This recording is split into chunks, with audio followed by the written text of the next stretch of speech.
नमस्कार। डीडी राजस्थान के विशेष कार्यक्रम में आप सभी का स्वागत है। सिंहासन हिल उठे, राजवंशों ने भ्रकुटी तानी थी, बूढ़े भारत में भी आई फिर से नई जवानी थी, गुमी हुई आज़ादी की कीमत सबने पहचानी थी, दूर फिरंगी को करने की सबने मन में ठानी थी, चमक उठी सन 57 में वो तलवार पुरानी थी, बुंदेले हर बोलों के मुंह हमने सुनी कहानी थी, खूब लड़ी मर्दानी वो तो झांसी वाली रानी थी। सुभद्रा कुमारी चौहान की ये कालजयी कविता 1857 के संग्राम की वीर सेनानी, अदम्य साहस और शौर्य की महाज्वाला लक्ष्मीबाई के जीवन का संपूर्ण जीवन वृतांत है। इस कविता को हम जब भी सुनते हैं, देशभक्ति की भावना हम सब में गूंज उठती है।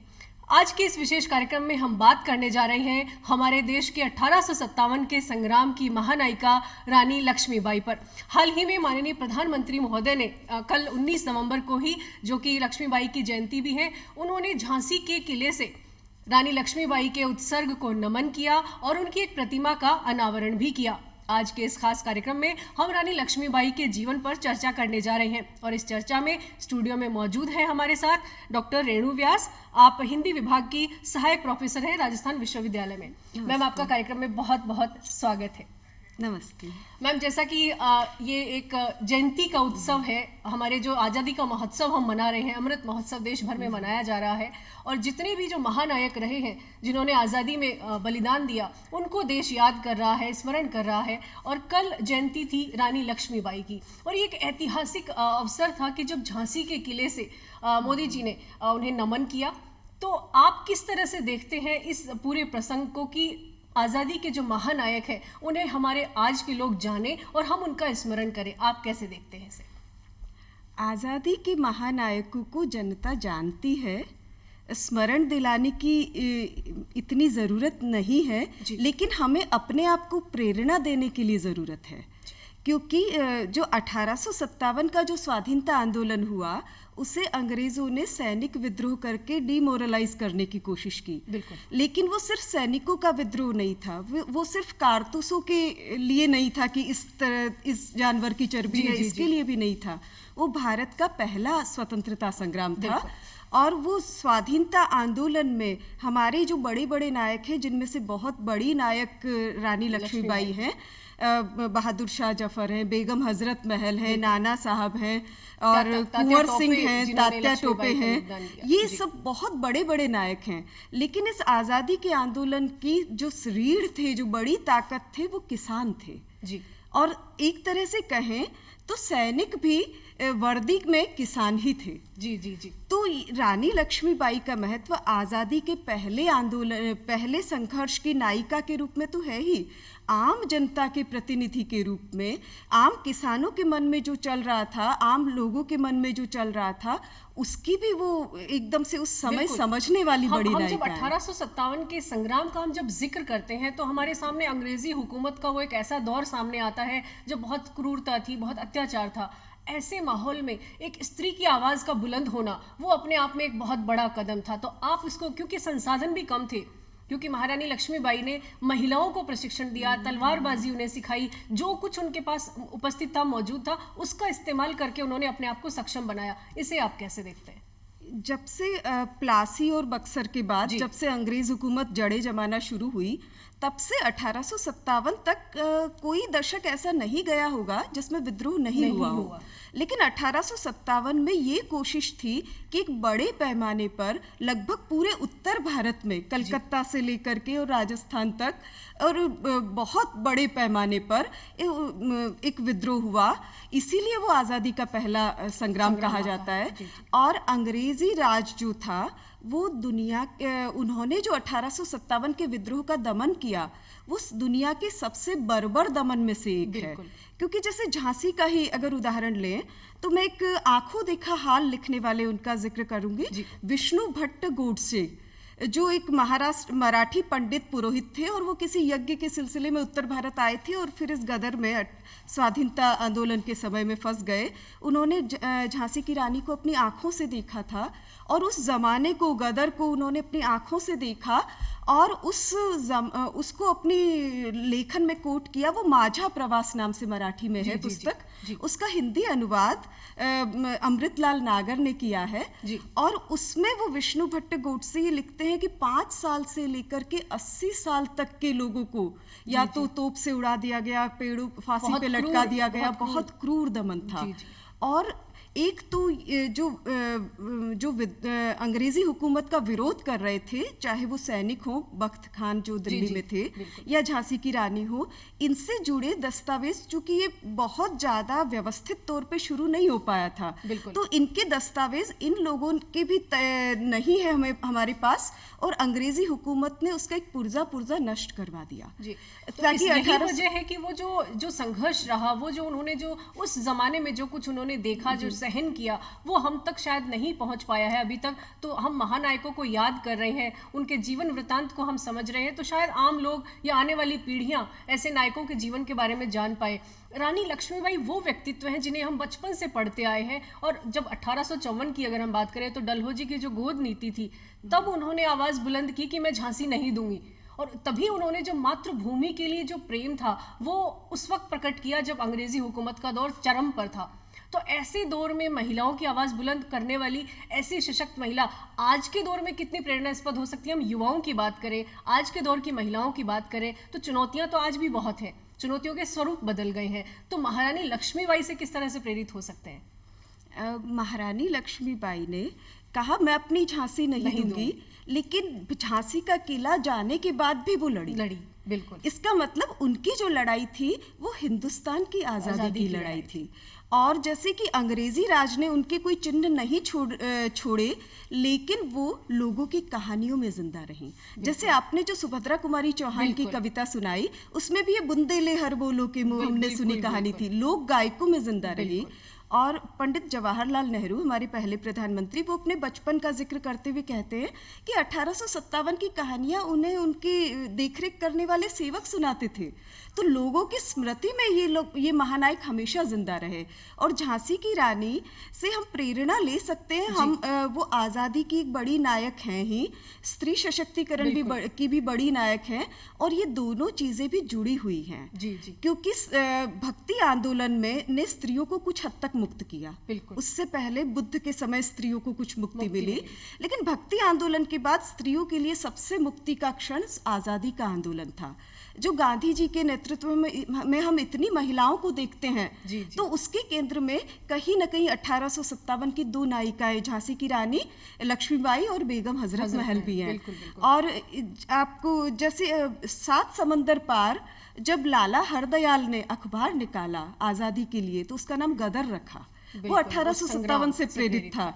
और जब सुभाष चंद्र बोस ने आज़ाद हिंद फौज बनाई, तो अपनी एक रेजिमेंट का नाम रानी झांसी रेजिमेंट रखा। तो इस तरह से हमारे आज़ादी का ये पहला संघर्ष तो था, लेकिन आज़ादी के संघर्ष को प्रेरणा देने के लिए भी इसके नायकों का बहुत बड़ा योगदान है। हम कल के कार्यक्रम का हम जिक्र करें, जब मोदी जी कार्यक्रम का वहां पर उपस्थित थे, वो तो एनसीसी के कैडेट्स जो कि पूरे देश भर से 33 जिलों की बालिकाएं वहां प्रतिनिधित्व कर रही थी, और माननीय प्रधानमंत्री जी को जो सम्मान स्वरूप तलवार भेंट करने वाली जो बालिका थी, वो भी बालिका थी एनसीसी की।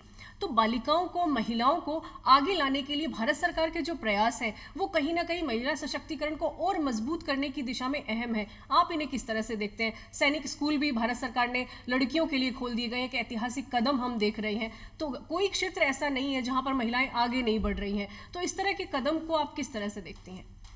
जब आज़ाद हिंद फौज में captain Lakshmi Sahgal, by chance उनका नाम भी लक्ष्मी है, तो कैप्टन लक्ष्मी सहगल के नेतृत्व में जब महिलाओं ने आज़ादी की लड़ाई, सशस्त्र लड़ाई भी में भी योगदान दिया, बहुत सारी क्रांतिकारी कल्पना दत्त थी, बहुत वो महिलाएं थीं, तो उनका तो योगदान है ही, लेकिन भारत की महिलाओं की लड़ाई सिर्फ शस्त्र बल की लड़ाई नहीं है, उनकी लड़ाई अपने सामाजिक रूढ़ियों की भी लड़ाई है। और लक्ष्मीबाई की एक बात मैं यहाँ आपको याद दिलाना चाहूँगी कि रानी लक्ष्मीबाई एक विधवा थी। और उस जमाने में आज से 150 साल से ज्यादा पहले एक विधवा का इस तरह से राज्य संभालना, इस तरह से आगे आना, उन्होंने अपने सिर के बाल मुंडाने से मना कर दिया था। माझा प्रवास में वो विष्णु भट्ट लिखते भी हैं कि इसके लिए उनको 3 प्रायश्चित करने पड़े थे, क्योंकि विधवा होकर सिर न मुड़ाए। और उन्होंने जिस तरह से वो मर्दाने वेश में भी रहती थी और स्त्री वेश में भी रहती थी, उन्होंने जिस तरह से नाम मात्र का शासक तो उनका 12 साल का पुत्र था, दत्तक पुत्र, लेकिन वो शासक थी। उन्होंने जिस तरह से शासन को संभाला, अपने शासन में उन्होंने 2 बड़े काम मुझे लगता है जो आजादी के आंदोलन में 1857 में अधिकतर नायकों ने किए। एक तो हिंदू मुस्लिम का भेदभाव उनके दिमाग में नहीं था। उनके जो तोप खाने के इंचार्ज थे वो एक मुस्लिम थे। और झलकारी बाई जो एक दलित जाति की स्त्री थी, वो उस आज़ादी के आंदोलन में उनके साथ शामिल थी। और आज़ादी का आंदोलन तब तक नहीं हो सकता था, अंग्रेजों के खिलाफ आज़ादी का संघर्ष तब तक नहीं हो सकता था जब तक हम धार्मिक भेदभाव न भूलें। जब तक हम जाति भेदभाव भूलने वाली जो प्रेरणा है वो हमें कहीं ना कहीं आज़ादी के महानायकों से मिलती है। वर्तमान दौर की अगर हम बात करें तो महिला सशक्तिकरण के लिए किस तरह से महिलाएं आगे आए, किस तरह से व्यक्तिगत तौर पर वो जितनी भी व्यवस्थाएं हैं उनमें से अपने लिए जगह निकाले, वो क्या हो सकते हैं प्रयास? आपने जैसे एक बताया कि सशस्त्र सेना का क्षेत्र महिलाओं के लिए खुल गया है, सैनिक स्कूल खुल गया है, ये एक क्षेत्र है। लेकिन महिलाओं के लिए जो शिक्षा का क्षेत्र है, जब महिलाएं जब ज़्यादा शिक्षित होंगी, साक्षरता काफ़ी बड़ी है महिलाओं की, लेकिन हम उस राज्य के निवासी हैं जहां पुरुष साक्षरता और स्त्री साक्षरता में सबसे बड़ा अंतर है। राजस्थान में बड़ा अंतर है। लेकिन धीरे धीरे वो अंतर, अब धीरे धीरे वो उसमें वो अंतर में जो कमी है वो बढ़ रही है। शिक्षा का क्षेत्र बढ़ रहा है, महिलाएं आगे आ रही हैं। राजस्थान की बात करें तो खेल क्षेत्र में अवनी लखेरा ने जो नाम रोशन किया है राजस्थान का, वो अपने आप में एक बहुत बड़ा उदाहरण है। आने वाली जो पीढ़ी है उनके लिए प्रेरणा है। तो खासतौर पर युवाओं को अगर हम देखें, आज के दौर के युवाओं को, तो उन्हें रोल मॉडल चुनने के लिए महानायकों से बेहतर कौन हो सकता है? उनके जीवन वृतांत हो जाने, तो आप इस बारे में क्या कहेंगे? महिलाएं हर क्षेत्र में आगे आ रही है और जो वो शिक्षित होंगी तो हर क्षेत्र में और आगे आएंगी, क्योंकि उन्हें उनकी अपना विवेक विकसित होगा तो वो कोई क्षेत्र पुरुषों का या स्त्रियों का बटा नहीं रहेगा। और जब रानी लक्ष्मीबाई की मृत्यु हुई थी युद्ध क्षेत्र में, तो उनकी उम्र 23 साल थी और लगभग इतनी ही उम्र भगत सिंह की रही होगी।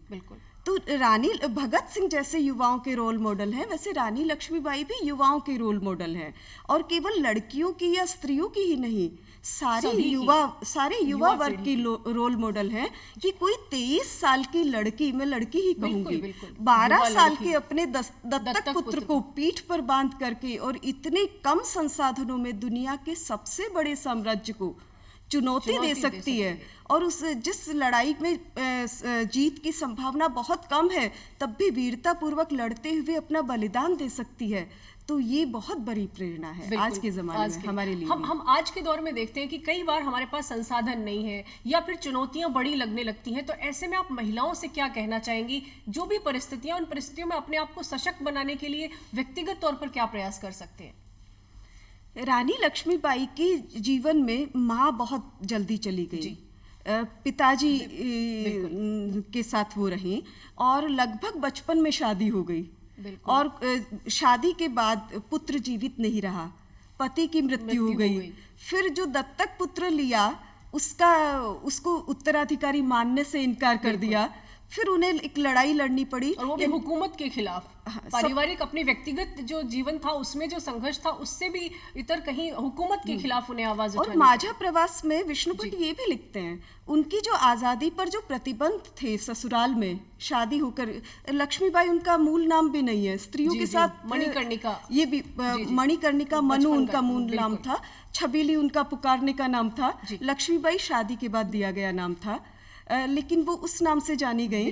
लेकिन हमें ये भी ध्यान रखना चाहिए कि लक्ष्मीबाई के एक ऑरा में एक बच्ची मनु भी है, जो बचपन से ही बड़ी इसलिए हो गई क्योंकि उस पर इतनी विपत्तियां आई, इतनी, और उन्होंने दृढ़ता से मुकाबला किया। तो और एक अच्छी शासिका के रूप में भी लक्ष्मीबाई को देखना चाहिए, क्योंकि लक्ष्मीबाई अपनी जनता में बहुत लोकप्रिय थी।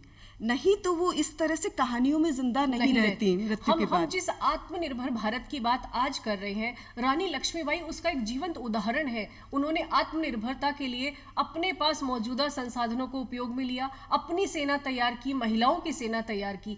वर्तमान दौर में बात करें तो महिलाओं को आत्मनिर्भरता के लिए किस तरह से प्रयास करने चाहिए आपके अनुसार?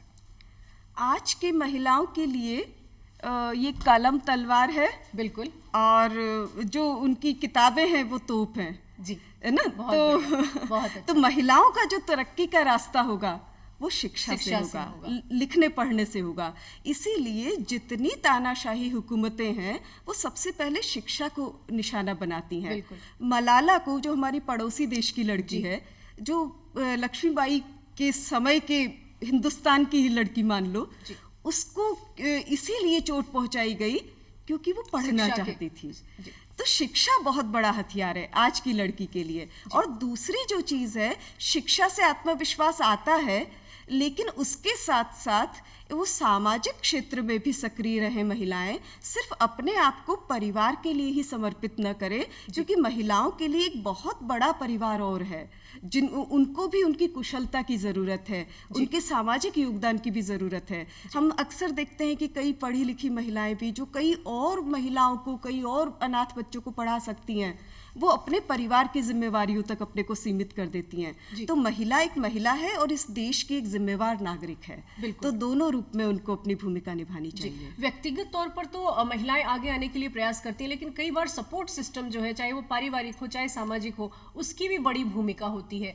तो समाज के लिए और पारिवारिक स्तर पर किस तरह से प्रयास हो, चाहे वो परिवार के लोग हो या समाज के लोग हो, महिलाओं को आगे बढ़ाने के लिए प्रयास करें? आप इसे किस तरह से देखते हैं?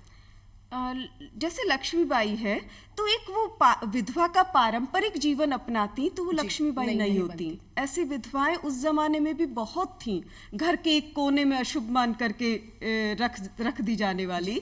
लेकिन लक्ष्मीबाई ने जिस तरह से पहले अपने परिवार के बंधनों को तोड़ा, अपनी सामाजिक रूढ़ियों को तोड़ा, फिर देश की जो गुलामी थी उसके खिलाफ संघर्ष किया, तो महिलाओं को भी इन रूढ़ियों को पहले तोड़ना है जो उनकी उड़ान को प्रतिबंधित करता है। क्योंकि अगर इस देश की आधी आबादी बंधनों में रहेगी तो देश कभी प्रगति नहीं कर सकता है। तो एक मुझे जो सबसे अच्छी हाल के दिनों में जो बात लगी है वो ये है कि अब परिवार के मुखिया के रूप में स्त्री का नाम दर्ज होता है। बिल्कुल। और स्त्रियों के लिए एक बहुत बड़ा माइनस पॉइंट था कि जो पारिवारिक जायदाद है उनमें उनका हिस्सा नहीं होता था, लेकिन अब उत्तराधिकार में भी उनको बराबरी का हिस्सा है। अब अगर कोई स्थायी संपत्ति है वो स्त्रियों के नाम रजिस्टर्ड होती है तो उसमें छूट है, और इस छूट का लाभ लेने के लिए ही हो चाहे, लेकिन स्त्रियां स्थायी संपत्ति की, मकान की, खेत की स्वामिनी बन रही हैं। बिल्कुल, बदलाव आ रहा है। ये बहुत बड़ी बात है। बिल्कुल बिल्कुल। हम देश में देख रहे हैं बहुत सारे कानून महिलाओं के लिए हैं। उन कानूनों की समझ, यानी हम कानूनी साक्षरता की अगर हम बात करें तो महिलाओं को शिक्षा के क्षेत्र में तो आगे आना ही है। कानूनी साक्षरता के दौर पर हम देखें तो कानूनों की समझ कितनी जरूरी है महिलाओं के लिए आज के दौर में? कानून महिलाओं के पक्ष में काफ़ी हैं। बिल्कुल। और यूँ कहें कि महिला एक वीकर सेक्शन है, और कानून का हमेशा ये काम होता है कि वो वीकर सेक्शन के पक्ष में थोड़ा सा डिस्क्रिमिनेशन करे, क्योंकि वो कमज़ोर है तो उसको थोड़े सहारे की ज़रूरत है।